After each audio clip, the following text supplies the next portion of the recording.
Welcome to Clear the Air with me, Angela Lim, medical doctor and co-founder of Clearhead, an innovative employee wellbeing platform.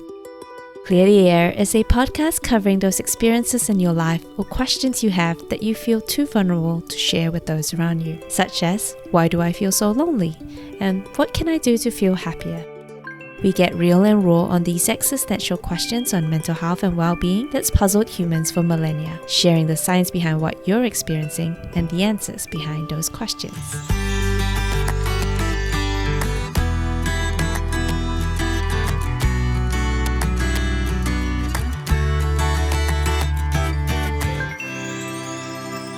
Sports. It is so much more than just about physical fitness. It is also excellent for your mental health and can provide you with a sense of belonging and community through being part of a team. That is why it is important that everyone has access to being able to play a sport, regardless of their gender or sexuality. In today's episode, we will delve into the benefits of playing a sport, but also what we can do to make it more inclusive for the LGBTQIA+ community. Our guest today is Jason Ball, one of the first openly gay Aussie Rules players in Australia, which was a game changer in this hyper-masculine sport. He's been named Young Australian of the Year for his advocacy work in promoting equality for LGBTQ players and the ambassador roles he has at Beyond Blue, the Safe Schools Coalition, the Victorian Pride Centre, and the Human Rights Arts and Film Festival, just to name a few. In this episode, he will share with us why it was initially difficult to accept his sexuality and his journey of coming out, and what we can do to make it easier for others to share their true identity both at home and at work. Welcome, Jason. Thank you, Angela. It's great to be here. Well, Jason, you have such an interesting background, so maybe you can share a little bit with us on how you got started. Sure. Well, I grew up in a small town called Yarra Glen in country Victoria, and I grew up in a household that lived and breathed Aussie Rules football. It was the most watched thing on television. I played the game since I was like 5 years old. I think I was thrown straight into the under-10s, mostly to help make up numbers for the first few years, but so I didn't really get a kick in a game-day situation for a while. But as I got older, I got taller and faster and stronger and managed to take home the best and fairest at Yarra Glen playing junior football. I was drafted to play interleague and eventually with the Eastern Rangers, who play in the TAC Cup, which is sort of that step before AFL football. I made a decision, though, when I was around 16 or 17 that I didn't want to pursue a career in AFL, much to my dad's disappointment. He was really hoping that I'd follow in his footsteps. He played at quite a high level, but I decided I wanted to go overseas and travel. I wanted to study, but when I came back to Australia and was living and working in Melbourne, I got a call from my old club, Yarra Glen, who I'd played for as a kid. They invited me to come back and continue playing my senior football there, which was, I was really happy to do that because I'd played junior football with a lot of those guys, and mum and dad would feed me after football practice, which was a good deal as a uni student. But there were really two phases to my football journey. One being before I came out and one being after, which, I'm happy to talk about more later on. That sounds good. I mean, before we go into all of that, I think what is definitely relatable for a lot of people is thinking about how sports can actually help with our mental health. Can you share with me some of the things that you've learned playing sports, even if it's not quite at the elite level, still semi-professional? What were the learnings you've had about pushing your body to the extreme? Yeah, look, I think for me, the exercise that I was doing playing sport, the training, running around on the field, that exercise really became the cornerstone of, I think, my mental health. And I really noticed in the off season when I didn't train that it really had an impact. And I think for me, the exercise was the flow-on effect to all the other things, how well I was sleeping, how my mood was, and when I was also playing sport, it was also the thing that discouraged me from drinking or, going out because I knew I had a game on the weekend. And so it really just kept me on the straight and narrow, I guess, as a kid growing up. And then the other aspect of playing, especially like a team sport like football, was just the community that was around it. I formed some of the strongest friendships I've had in my life through growing up and playing sport. And then even as an adult, when you're no longer connected to that school community and you don't have people that you're sort of forced to see every day, having that team that you're involved in, it just kept me so involved in the community in a way that maybe, I'm not particularly religious. And so there was sort of no other group that I was getting together with on a weekend and spending time together. And it was even something like the football club was in our town of Yarra Glen when it was impacted by floods. It was the football club who had the infrastructure to sort of rally people around to, help clean out people's houses who were impacted by the floods and support the community. And so that for me, the football club in a small town in country Australia was sort of the heart of the community. And so it was that social aspect that also had a really good impact on my mental health and well-being, and one of the reasons why I stayed in sport despite the struggles I was having when it came to my sexuality. Yeah, it's so good to kind of hear just the basic stuff that you're saying, which is about building good habits. It's about discipline. It's about routine. It's about, picking the things that are healthier for you than the things that are not healthy for you. And as you said, the real social connection, all of which are really powerful components of the fundamentals of happiness. And I can imagine beyond the exercise, did you have to think about your diet, and how does your diet influence your ability to stay at peak performance, and whether that affected your mental health as well? Yeah, definitely. I think I've always been someone who has been interested in the way that our diet impacts our physical health, our mental health. And so I've always noticed a difference when I eat junk food or drink, that this has flow-on effects to how I feel, but also how I perform on the track. And just little things like, things like carb loading the night before, or, wanting to eat oats, in the morning before a game because it has sort of a slow release of energy, not having too much sugar. These are all things that I kind of learned along the way that the club taught us, which I've been able to, since retiring and no longer playing team sport, kind of good eating habits that I've been able to take with me through the rest of my life to sort of stay healthy and stay well. Yeah, that's so good. And I think that's really, as you said, listening to your body and how it feels depending on what you're putting in it. And I think, beyond that as well, this component of the fact that playing sports, even if it's not at a super professional international level, there is a lot of pressure that's associated with it, both from yourself internally, but also maybe those around you, your fans, etc. So how do you deal with the pressure when you're in the game, and also maybe when you're off the game if your team was not successful, for example? Sure. I mean, I would get very, very nervous before a game, always had butterflies. And I remember when I was a kid, my dad would always tell me, this is a good thing. This is because you care. Like, you care about the team. You care about how you do. You want to do a good job. And this is the reason that you're having this reaction. And so you can actually lean into it and say that it's okay that I'm having these feelings. I don't have to try and push it away, lean into it. This is a good thing. This means that I love this game and I want to do a good job. And it means that I will do a good job because I'm going to be, really focused when it comes time to game time. And I think, post game for me, it's probably that most euphoric rush of endorphins having done, like, especially when you win or you've played a really good game. It's just the most incredible release you've been out there pushing your body to the limit, and the feeling when you come off the ground, you can sit down with your mates, have a beer, have a drink, socialize. Like, it's that release of pressure, has always been something that kept me coming back and kept me involved in the game.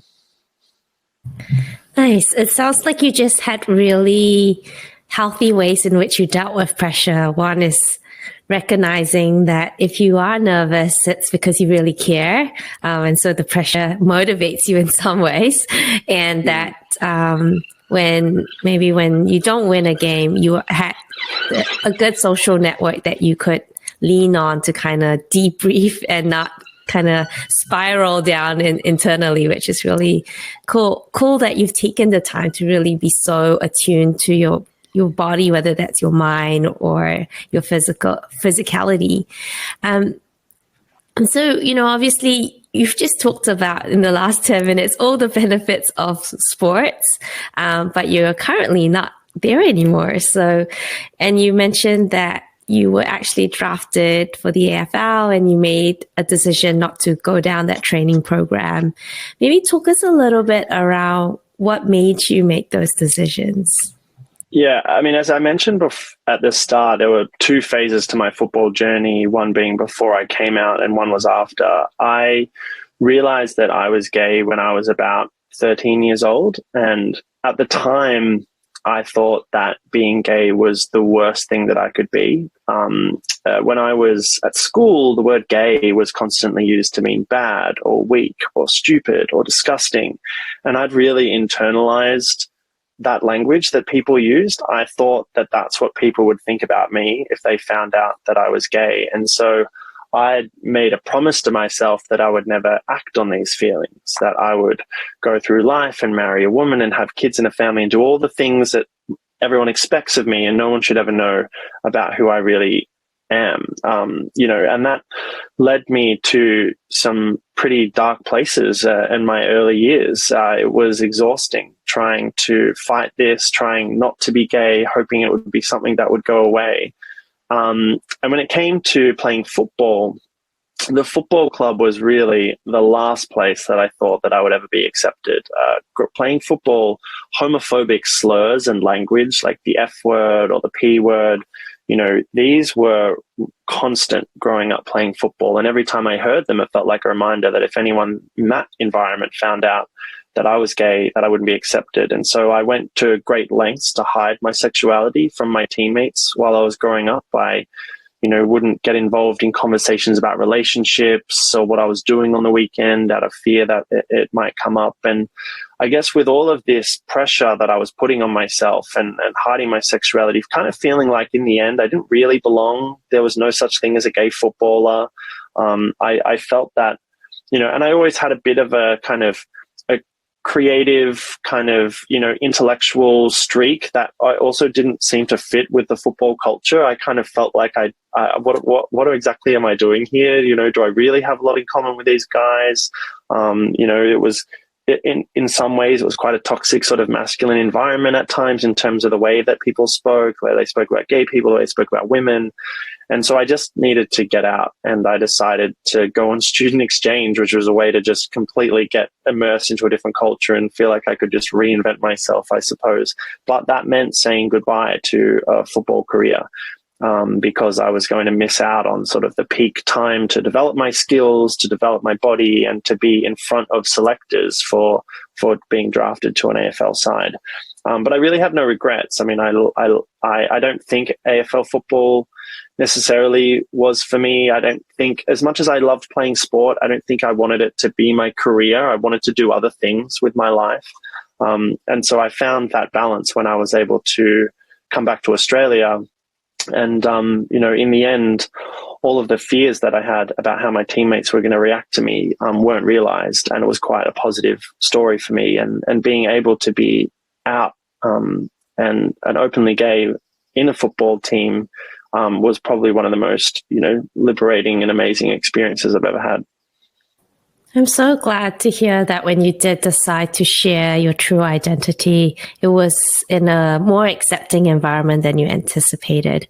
But maybe before we go to that second phase, let's discuss a little bit about, what it meant for you at the first phase where you had to hide your identity, where you got to a really dark place.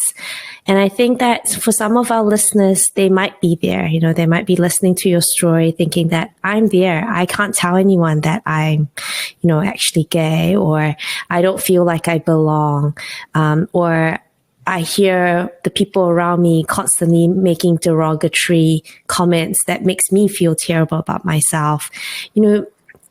Talk us through how you got through those moments, and what would you encourage if someone is in a similar position to where you used to be? So I got through it, I feel like almost by accident, because I was, as I said, in a really dark place. I felt like no one would accept me for who I was, and so I really fought against it. But it got to the point where I think I was maybe 15 or 16. I started to have feelings about wishing that I didn't exist. I thought that it would just be easier.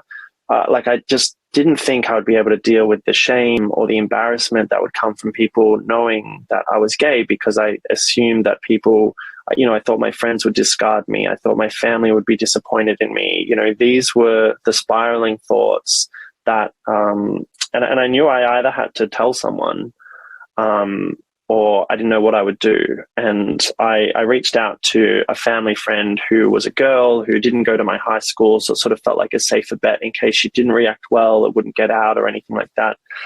And thankfully, her reaction was positive, and that was the start of my journey towards self-acceptance. I think I needed someone to see me for who I was and to tell me that it was okay, so I could believe it for myself. I wish I had the strength to just know that, but I didn't. And it really helped me. For the first person I came out with, said, that's fine, that's okay, I still love you. And I think at that point, I really realized that, you only live one time. And I think I'm going to do what makes me happy. I'm going to be the person that I am. And I'm going to try and not worry so much about what other people think about me. But in the end, most people didn't think less of me. My friends accepted me, and my family accepted me. And, in the end, even my football teammates accepted me. Again, probably an accident. I really thought that the football club would be the last place I would ever come out, or in fact, I never would come out to them. The type of language that they use just made me think that they hated gay people and they wouldn't want to play on a team with a gay person. But I had come out in all other aspects of my life, at university, at work, at my family. So it was a tiring experience trying to hide, live a double life, I suppose. I remember creating a separate Facebook list so that all my football teammates were on a different setting, so that they wouldn't see what my relationship status was, or, wouldn't see photos I was tagged in. It kind of limited the friendships and bonds that I could have developed with them for a long time, because I was always hiding a big part of my life. But I can remember I'd made a promise to myself that if I was ever asked about it, that I wouldn't lie. Lying hadn't gone so well previously when it came to making up stories about having relationships with girls. Firstly, I had no idea what I was talking about. And secondly, it's exhausting to, maintain fabricated stories with all the follow-up questions that come the next week. But I remember so clearly the first time that it came up in conversation with one of my teammates. I was 22 years old, and we were in the change room or in the club rooms after training, having dinner. One of my teammates had broken up with his girlfriend, and because I knew both of them, I asked him what had happened and how he was doing. And after a bit of back and forward, he put on to me and he said, "Oh, what about you, Bawley? Aren't you seeing someone at the moment?" And I said, "Yeah, I'm seeing someone." And I would use words like they and them instead of he or she to sort of try and be truthful but get around it. And my teammate just said, "Well, what's his name?" And my heart started beating really fast. I thought, maybe this was a joke or he's testing me or something. And I just said, "His name is James." And my teammate said, "Well, has he come to any football matches yet?" And I said, "No, he hasn't." And he goes, "Oh, well, you should bring him down. It'd be really great to meet him." And this was just like a weight had been lifted off my shoulders. And one by one, conversations like this kept happening in my football club, where my teammates were actually reaching out to me to say, we know that you're gay and it's not a big deal to us. I can't promise that everyone in your life is going to accept you, but what I can offer is hope, because if it can be okay in a country football club in regional Victoria, then I think that there's hope that it can be okay anywhere. I actually had a bit of goosebumps when you kind of mentioned how your friend just asked you what's his name, and I think it felt like a very pivotal moment for you, and I was like right there with you, so I had goosebumps. And it's so wonderful to hear actually how much acceptance there was, but also that so much of that fear was built up in your head. And so, as you said, the moral of the story almost is to almost test it earlier, and maybe with someone that you trust anyway. And then it might actually be the snowball effect that starts the rest of the conversation happening, because it sounds like it was, even just that first interaction was hugely validating for you to give yourself permission to not live that double life, because it does sound exhausting. Absolutely. But have you, during that process, encountered people who didn't react well? And if you did, how would you advise someone who basically came out and didn't have a good reaction, how to not, again, take it as 10 steps back? Look, I mean, I was very lucky in that most people who I was close to, people who knew me for who I was before knowing my sexuality one way or the other, they all embraced me and they all accepted me. There was maybe people who didn't really know me, who were in the outer circles, who, might have made some derogatory comments, or, maybe I didn't know, but maybe they had a problem with it, or didn't want to accept it. But I think it was a Dr. Seuss quote that kind of got me through it, is, and I might get this wrong, but it was something like, the people who matter don't mind, and the people who mind don't matter, which was a way of saying, like, I don't want people in my life if they're not going to accept me for who I am. They're not really my friends, and I've got enough people around me who do. The reality, unfortunately, for many LGBTQ people is that they're not always that lucky, especially when it comes to family. And so, we don't get to choose our families, unfortunately, sometimes. And, that acceptance can make a real difference in a person's life. And if you don't get it, it can be really distressing. The only thing, the piece of advice I would give to someone, if you're really fearful and worried about how your family might react to you, I think the thing is wait until you're sort of 18, wait till you're a bit independent. At the end of the day, we need our parents to look after us. And one of the greatest drivers of homelessness amongst LGBTQ people is actually rejection from family. So you don't have to tell them, when you're young, when you're sort of dependent on them. But once you're older and you're independent, their acceptance can be the kind of price of admission for having you in their life. And I think what you'll find is that they'll probably want you in their life, and they'll learn over time. It might not be straight away, but they'll learn over time to know who you are and love you for who you are, hopefully. I mean, I think you started a little bit on this path where you've talked about how you had to hide who you were, you had to create two identities. And in some cases, some people end up homeless when they disclose their identity. What are the unique mental health challenges you feel are faced by the LGBTQ community? So the LGBTQI community experience much higher rates of mental health issues, whether that's depression, anxiety, even, thoughts of suicide. And it's important to understand that it's not being gay, bisexual, lesbian, transgender that leads to negative mental health outcomes. It's the discrimination that we experience in society. It's the rejection from family and friends. And so the things that we need to focus on to reduce those disproportionate mental health outcomes is reducing the discrimination, making sure that LGBTQ people are treated equally, by the law, in the workplace, at schools, that we're free from abuse, that we educate people so that families can be accepting of their queer kids. So I think the message I want to share is to any LGBTQ people, you may experience challenges, with your mental health throughout your life, but It's not because, you're gay. There's nothing wrong with being gay or transgender. That's who you are. That's completely normal and completely natural. What's wrong are attitudes in society, and they're the things that we need to focus on changing so that we can turn things around. It's really the impact of discrimination is huge when it comes to mental health. And so what we need to do is we need to reduce the discrimination.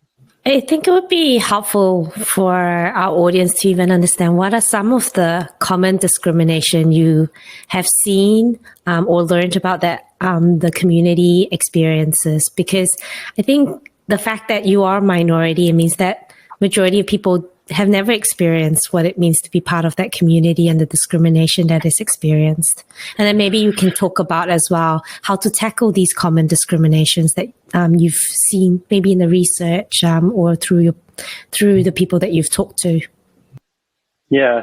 I mean, for people who aren't, from the LGBTQI community, I think probably have not ever had to come out because it was sort of assumed, everyone is assumed to be straight because it's the majority of the population. And so having to be in that position when you're very young, when you're coming to terms with your sexuality, and your first feeling is one of shame and one of distress and one of worry. It has real ramifications sort of for your own sense of self and for your mental health, kind of that you'll probably be dealing with for the rest of your life. And so the things that we need society to understand is the use of language is really powerful. The way that we talk about LGBTQ people really matters. You don't know who is listening and what they might be going through. So whether it's, homophobic language, like the words that I was mentioning earlier, words like fag and poof and homo, these are very common in schools, and these have a really negative impact. We need a zero tolerance approach to that language. We need to stamp that out of the workplace, of schools, of sporting clubs, of society in general, because young people hear that language, or even using the word gay to mean bad, in a derogatory sense. We need to stamp that out. So language is a really powerful thing. And then the other thing is trying to not make assumptions about people's sexuality or gender identity. Often that can put people into a corner when you feel like you have to kind of go along with their assumptions, and maybe I'm not ready to come out yet and I've just lied, and now I feel like I have to keep up this lie, and that can be a really stressful experience. And so, using gender neutral terms, where possible, when asking if someone has a partner or something like that, rather than asking if they have a boyfriend or a girlfriend or a husband or a wife, where you're assuming people's sexuality. It's kind of little things like that we can adjust to make sure that we're being inclusive, we're not making assumptions about people, and we're certainly not saying anything that's going to make people feel shame or negative about their gender or their sexuality. Yeah, and you sort of mentioned, obviously, that a large part of what was helpful for you was the acceptance of your friends and family. And more broadly, I guess, you've talked about really being mindful of creating inclusive environments. But what other support do you feel is helpful to increase the accessibility for queer people in the community? Or what does it mean to create more supportive and accepting environments? So beyond just not being discriminatory and not saying homophobic things, what we need from institutions, from workplaces, from sporting clubs, from schools, is for them to actually be proactive in sending out a message of inclusion and acceptance. If it's just neutral, if there's just nothing said, then we can still fear the worst. And I did for a long time, even with my parents who, I didn't really hear them say anything homophobic, but that small chance that they might not accept me, that would have been world ending for me. So even the 5% chance that they weren't going to accept me meant I was going to stay in the closet. I wasn't going to, come out to them. But if we see something proactive, like on, an International Day Against Homophobia or something like that, or, around Pride, to see my workplace, to see my school doing something proactive to say, we accept everyone regardless of their sexuality and gender identity. Even if it's just you in a social circles around your friends or with your kids, saying something positive. You see Ellen DeGeneres on TV and you say, wow, what a great thing that she's been able to come out and she's been able to be open about who she is. If I'd have heard something like that from my parents, it would have opened a door for me to know that this is going to be a safe environment. And so you have to have those proactive conversations, do those proactive initiatives, use that rainbow flag, which is a welcoming, inclusive symbol, to let people know that this is a safe place. You're going to be accepted here. Because throughout our lives, we've constantly been told that we're not going to be, or that's assumed through the negative language that we've heard. And I really, it was kind of a message driven home for me when I was invited to lead Pride March in Melbourne for the first time, kind of recognizing the stand that I'd taken coming out in sport, which was a real honor. But like, to me, the heroes of that story were my teammates who came and marched by my side. And I thought that this was a really significant moment to not only have people who are straight, but to have footy boys marching in a gay pride march. It broke down a lot of stereotypes. And I think in a way it kind of gave permission to other people in our society, especially men and young men, to know that saying no to homophobia doesn't make you less of a man. It means that you're a good bloke. It means that you're standing up for your mates, and I think those are the sort of values that anyone can get behind. And it wasn't until that day, I'd never really waved the rainbow flag. I didn't know a lot about the history of Pride and it's the role that it played in the LGBTQ community. But I came to feel on that day that at least one of the reasons that the LGBTQ community celebrate Pride is because Pride, it's the opposite of shame. And shame is what we have been made to feel for generations just because of who we are, because of discriminatory laws. It's been illegal to be queer until only, a few decades ago, because of attitudes in society. And so the reason that we celebrate Pride is because we want to send a message to our people to be proud of who you are, as opposed to ashamed of who you are. And so that we can build resilience and build community in the face of that isolation and discrimination. And the power of allies, the power of having my football teammates there marching by my side, I think was the key to it. Because, the power of having people who are straight stand by your side, be proactive and outspoken in support, is a game changer for the LGBTQ community and will have flow-on effects for, mental health and well-being. I love that. And I think ultimately what you're saying is like the best way to fight hate is to shower it with love, basically, and use that as a way of making that as the platform. And you, as you said, you learned in that moment the power of allyship. And I don't think anyone would sort of be really against being an ally, but I think there are a lot of people who might not understand what it means to be an ally. So maybe you could share a little bit about how does one go about being an ally? What makes a good ally? How do you do it in a way that's not like a way of being a savior as well? I think it's really important to be respectful in that way. So it'd be good to kind of hear you sort of share a little bit from that perspective. I think the first thing about being an ally is about education. It's about sort of being curious in yourself and wanting to learn and learn about what it's like to be in someone else's shoes, to have a different experience. There's so much information out there that you can read, that you can learn. You can listen to people from that community, share their experiences. You just taking the time to be curious, to understand and to learn is probably the first and most important step. And then from there, once you've got that confidence of you understand a bit more, then you can be outspoken, you can be sort of proactive, you can sort of take that stand in whatever way that you feel comfortable, whether that's wearing a rainbow pin, on your lanyard at work, or, whether it's having conversations, or if it might be something like standing up and calling someone out if you hear them using homophobic language or using the word gay in a negative sense.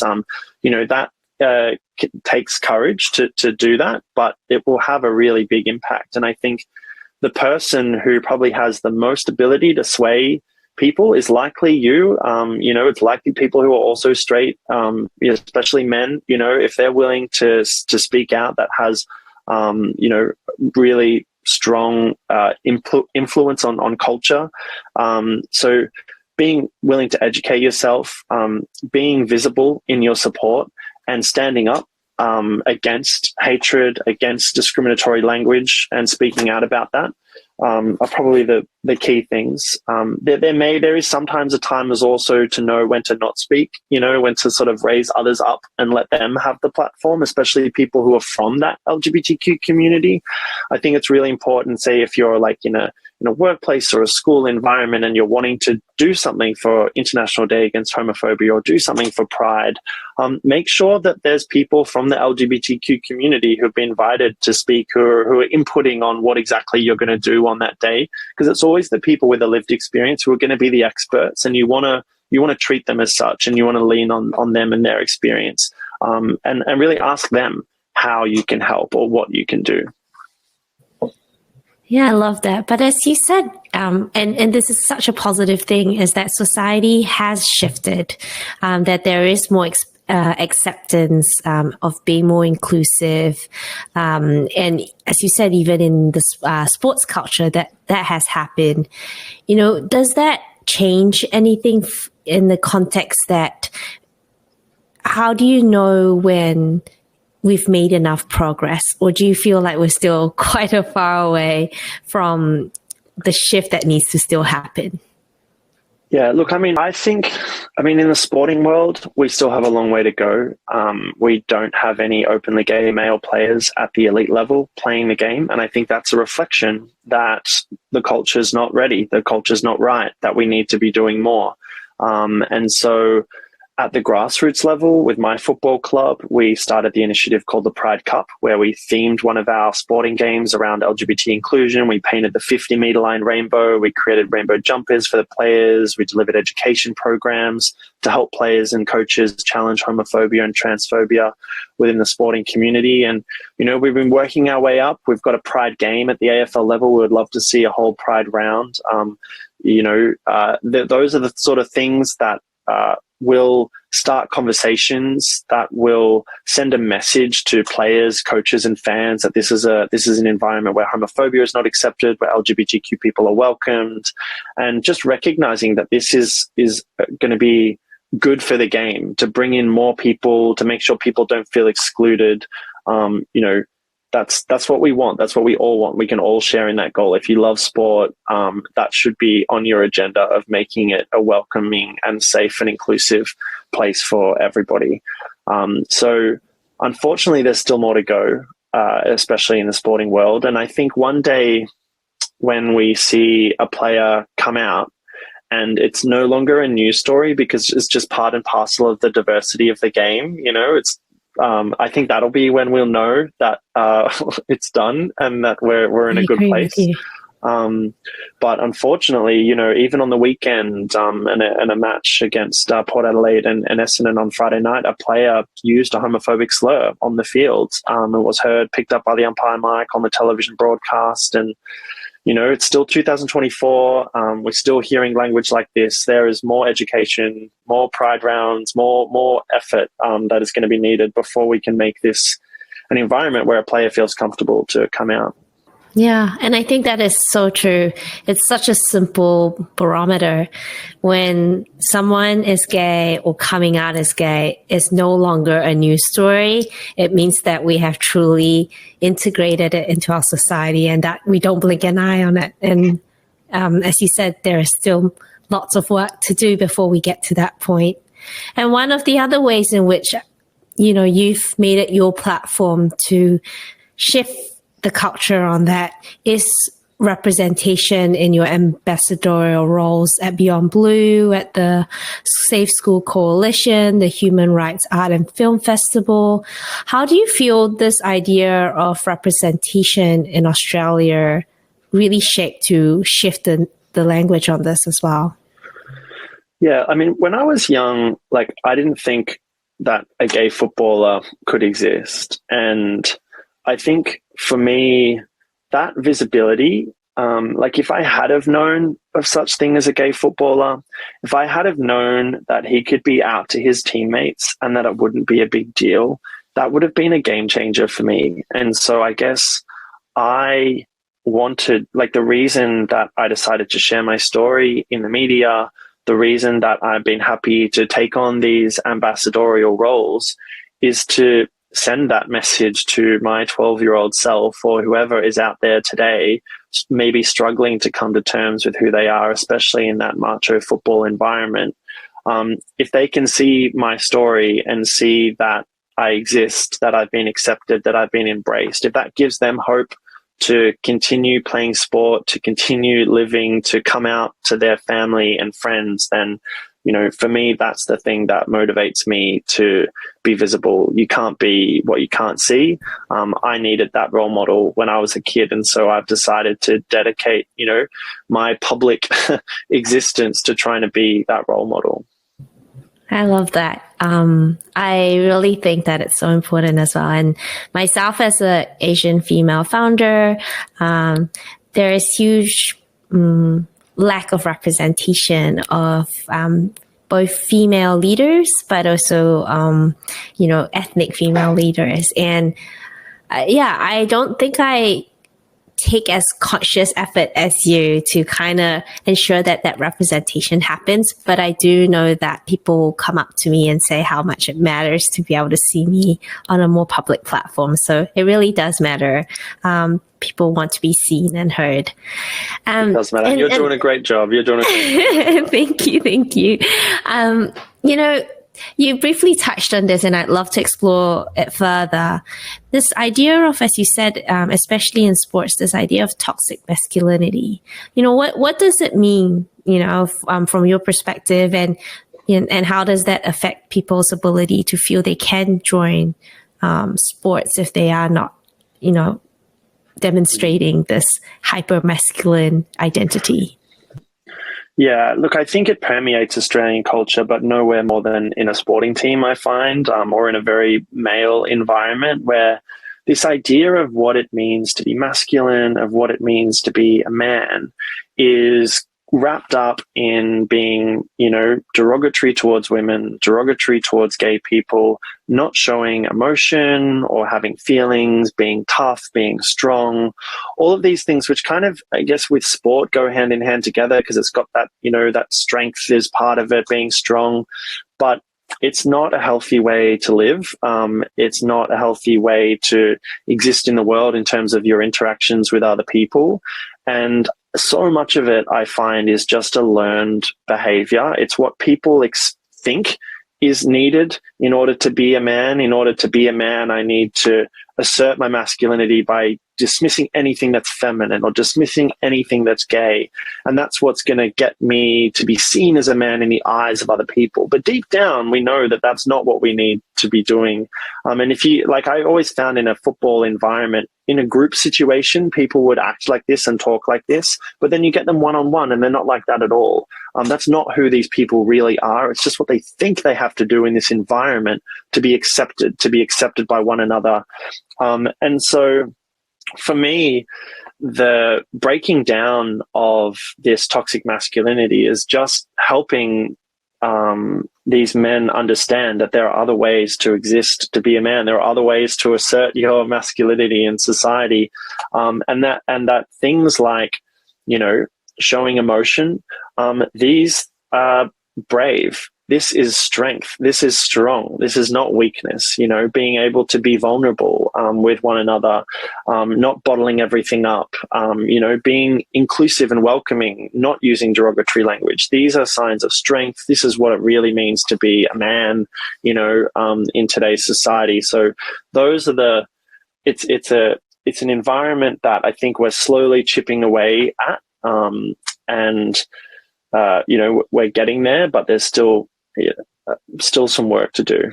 Yeah, and I think probably the subtlety here is the fact that most people aren't this hyper-masculine identity, as you said. And so they themselves are having to put a mask. They themselves have to put an identity on. And the same way that it was exhausting for you to put on an identity, you could imagine for those individuals trying to be super masculine, they should be exhausted as well. And what we're trying to say is we're giving people permission to be who they are, regardless of where they are on the spectrum. And I mean, if we're not wasting energy trying to pretend to be someone we're not, how much more can that energy be directed in a more positive efforts, I think. So yeah, I think that's really powerful. And, you mentioned in that when you were younger, you loved dancing and that you felt the social pressures or the stereotypes that ballets is just for girls made you kind of give that up. It's obviously hard to always have to be that person that's banging and representing, but what have you learned about challenging stereotypes and what we can do to ensure the next generation can just freely pursue their interests without prejudice? Yeah, I mean, you mentioned that when I was a kid, I was doing ballet when I was very young, and I was enjoying that, but it got squished out of me by getting teased at school and people telling me that this is something that girls do and that's bad. And I think that we just, from a very young age, we need to have a think about these gender roles that we're placing onto young people. And really, we just have to not do that. It's as simple as that. Like letting boys know that boys can do all the things that girls can do and girls can do all the things that boys can do. And it's just, society's expectations and pressure that are telling us that we don't. Role models are the other really powerful thing, seeing a gay person playing sport, seeing men, as a nurse, seeing women as doctors, these are part of the diversity of the world that we live in. We have to promote that as much as possible, and it's going to create more healthy identities for our young people, and they're going to grow up in a world where their gender is not going to put them into a box. They're not going to feel like they have to be one thing or another, which can be really stressful. Yeah. And I think throughout this conversation, we've tried to kind of basically say that a lot of the support structures is available in your informal social networks, in the context of your friends, your family, your workplace. What have you learned in terms of is there a place for professional help, for example? Or when would you advise that someone actually do seek professional help? Yeah, look, I mean, for the LGBTQ community, there are some really great services. There's a service called Q Life, which is like an LGBTQ inclusive chat service and telephone hotline where you can call if you need support. There's also Switchboard, which links up the hotline. So for LGBTQ people, know that there are inclusive services where you can go that people are going to understand, the issues that you might be dealing with because of your gender and sexuality. It's always okay to talk. And if you don't feel comfortable talking to friends or family, there is professional help available. It's often free through these helplines, whether it's Kids Helpline, whether it's Beyond Blue, whether it's Lifeline. So many amazing services, and a lot of these services are also working really well together to know that they can refer you to the right place if you haven't quite landed in the right service as well. For me, I think about therapy and being able to talk to a professional is being I don't think you need to be feeling necessarily unwell or like you have a mental health disorder to benefit from talking to a counselor or from talking to a professional. I've benefited from that in so many different ways in my life, in terms of how I deal with friends and my emotions, how I deal at work. All of these things are stressful for everyone in lots of different ways. And, we all have an arsenal that we can draw from, and the professional help that's out there can be, really game changing. I think that, my original kind of stereotype was that, only people who are really, really unwell should talk to a therapist or get counseling or something like that. But I think my opinion is that everyone can benefit from that in one way or another, even if it's just one session, to be able to talk to someone. It's kind of like, in the same way you go to the gym to work out your muscles, talking to a professional, practicing mindfulness. They're the ways that you work out your brain to make sure that it's in the best shape emotionally that it can be. 100%. And, when you think about professional athletes, you would be more surprised if they tell you they didn't have a coach. So why would you not think about having that proactive support in your life. And yeah, Clearhead is an EAP provider. So if your workplace uses us, you can get free support, whether that's you trying to navigate your identity or just the ups and downs of relationship or work. So absolutely, I love the fact that you've in some ways destigmatized the ability to say, yeah, it's totally okay to get a little bit of professional help as well. And maybe slight tangent back, I guess, is, in those moments where you are performing at your most optimum levels, whether that's at work or even when you were back at playing sports, what did you learn about what it means to have that emotional resilience, the ability to manage how you feel, how you think, in order to be successful in your life, in order to be able to cope with life's ups and downs? What have you learned from that perspective?